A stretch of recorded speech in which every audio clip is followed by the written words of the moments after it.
Charlie Chaplin said in The Great Dictator that we think too much and feel too little. But recently I've been thinking that we've done a 360 turn on that, in that we feel too much and we think too little. Is the theatre too topical for its own good?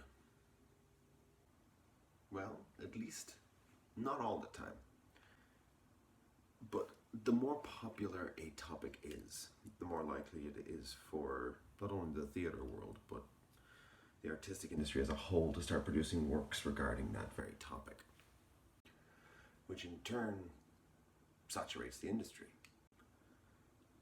which in turn can overwhelm an audience or the public, which could lead to 2 or 3 people sitting in the audience. And this is where the theatre's topical nature can turn around and work against it. I'm Dahi Digeta, and this is the 3rd episode of 9 to 5 Theatre, Theatre versus Hot Topics. Now, generally speaking, theatres like to remain topical. It's a pretty sound idea. Most businesses tend to remain topical. But the theatre can do it sometimes in a pretty self-destructive kind of way. When something we disagree with happens in the world, you can almost guarantee that someone has, will, or is currently writing a show about it. For literally thousands of years, the theatre has served a very valuable purpose of communicating ideas, communicating global issues, and our responses to them to different countries. But today we're at a little bit of a disadvantage. There are things that happen, things that no one can escape knowing about, and artists across all disciplines will jump on the bandwagon and produce work about this, whatever it may be, and this can have a negative impact on the public and our audiences. And amongst all these things, there are 2 very important factors that we are aware about, but also we're not aware about, which we're going to discuss now. We and our audiences are now in possession of this little contraption, the smartphone. We all now have round-the-clock access to global information, headlines, blah, blah, blah, blah, blah, blah. But more importantly, us and our friends and our communities, we get information from these devices without even asking for it most of the time. And regardless of where we stand on this information that we're being fed, it's safe to assume that people today have a much better understanding and grasp on social issues than they did even as little as 20 years ago. Having a constant feed of information in your pocket is something I don't think that the artistic community has fully grasped and respected. Up until now, they've just been a nuisance. We can barely get our audiences to turn the fucking things off during performances. But we have to acknowledge and respect that the audience has the exact same level of access to the information that we decide to produce shows about. By assuming that the audience isn't aware of the same information we are, we run the risk of playing down to them in a whole new kind of way. Theatre-splaining.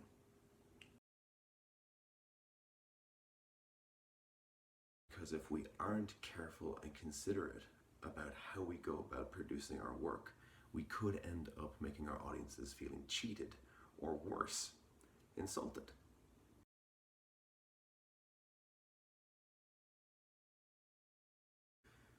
We also have to accept the fact that the theatre, if not most artistic sectors, is largely inhabited by Democrats, liberals, progressives, socialists, etc., yada yada, practitioners and audience members alike. We all agree with each other, for the most part. We all more or less have the same goals, ideologies, and wishes for the communities in which we reside. Therefore, to display a topical production is kind of pointless, is it not? In the grand scheme of things, I mean, it's kind of pointless. Because what we're essentially doing there is putting on a play for our friends and family in our back garden. Friends and family, all of whom love, adore, and support us and agree with us already. Which is to say, we're not challenging anybody because we're all on the same side. We're not giving an opportunity for change to take place. In a situation like this, we deny them and ourselves any ability for growth, or any ability to think differently, or to move forward. We don't provide any solutions. And let's be honest, we don't exactly break out the fine china and roll out the red carpet for people who actually do think differently from us. Today, more than ever, audiences need to be distracted from the horrors of their realities. The best comedians hit you with a joke and then give you a reality check. They don't remind you of how shit and horrible things are outside the theatre walls and then give you a joke. This is actually one of the reasons why I think musical theatre has become ever more popular in this generation than it has in previous ones. Although it does cover very topical issues, the audience is distracted by the glitz and glamour of song and dance. Just like sleight of hand, their attention is drawn away from the real magic of the trick, and they receive information in a more subtle, less obvious, less pandering way. I think it's safe to assume, or I think it's safe to say that if you look at the most successful theatre productions, they'll have one thing in common, and that is the audience will have room to draw their own conclusions and to make their own interpretations.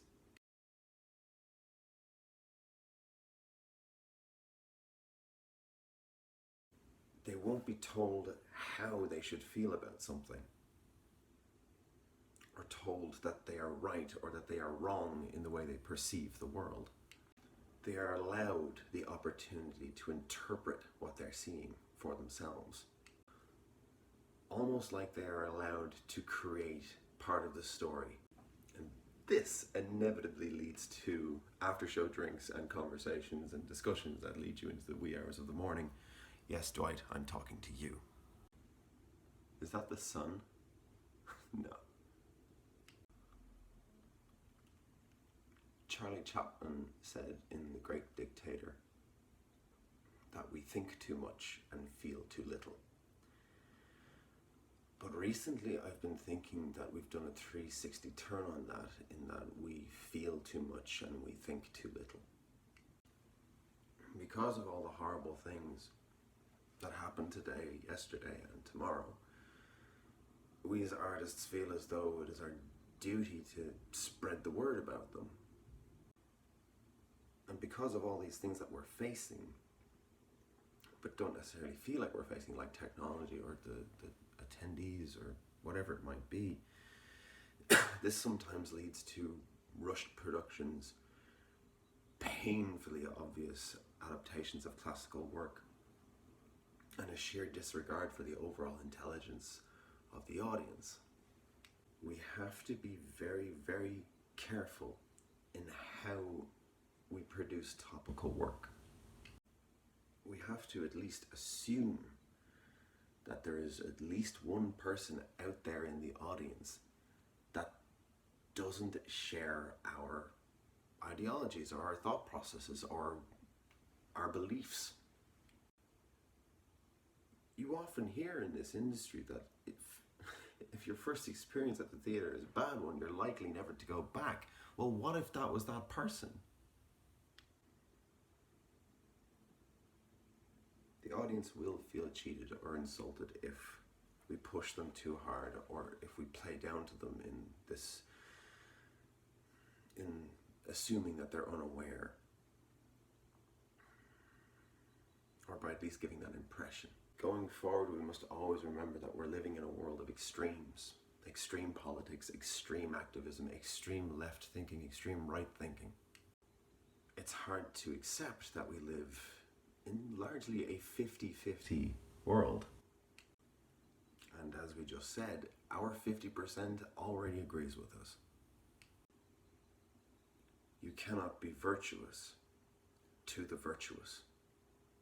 And so I'm going to leave you with a quote. This comes from Augusto Boal's book, Theatre of the Oppressed. It's a must-read. In it, he writes, "Virtue cannot be found in the extremes. Both the man who refuses to eat and the glutton harm their health. This is not virtuous behavior. To eat in moderation is." While I am on the topic of books, I learned this far too late, but I think it's a very valuable lesson. When you are reading practitioner books, such as Stanislavski or Meisner or Adler or Mamet or Augusto Boal, you must always remember to take it with a pinch of salt. These people are revered as being masters of their craft, and they are. However, you must always factor in time. That's Shakespeare's time. For instance, Augusto Boal, Theatre for the Oppressed, was released in English in the late 1970s. And as we discussed in this video, the audiences have changed. We have changed as performers, but they have also changed. They have a lot more access to things that the people of that time didn't. Your play for the next 2 weeks has all-time favorite of mine. It's in the public domain. It's gotta be a play known by everybody. This play has gone into the works of Sigmund Freud. It's been analyzed to death. Oedipus Rex. Oedipus Rex. Oedipus. Oedipus. Oedipus. Oedipus. It's in the public domain. Read it. It's amazing.